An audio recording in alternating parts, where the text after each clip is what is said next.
আজকে আমি সকাল সকাল ঘুম থেকে উঠে পড়েছি। আমার মুখ চোখ দেখেই বুঝতে পারবে তোমরা।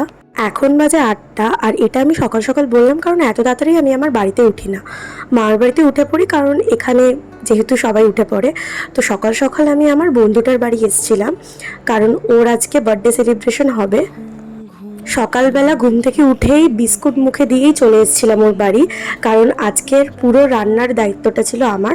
তো এসে ওদের বাড়িই খাচ্ছিলাম মুড়ি, তারপরে আমি লেগে পড়েছিলাম রান্নার কাজে।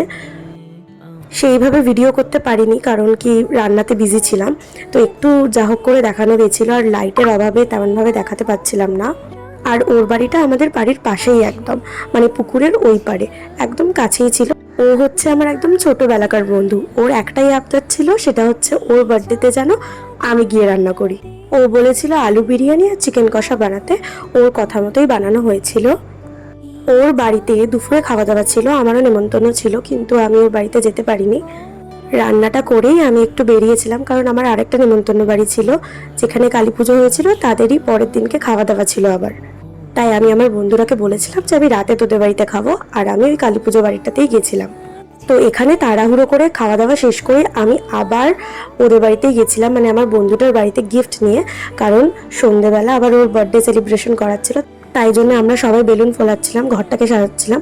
তাই কোনো রকমে ওখান থেকে খেয়ে দেই সোজা এখানে চলে এসেছিলাম, মামার বাড়িতেও ঢুকিনি। তো এই যে দেখো এখন উনি রেডি হচ্ছেন।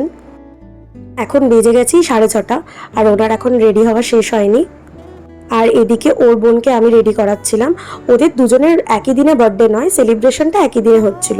তো এই যে সবাই লোকজন চলে এসছে আর ওরাও রেডি হয়ে গেছে। রাত এখন বাজে 9:30, খাওয়া দাওয়া শেষ করে এখন চললাম বাড়ি। তো চলো আজকের মতো এইটুকুই।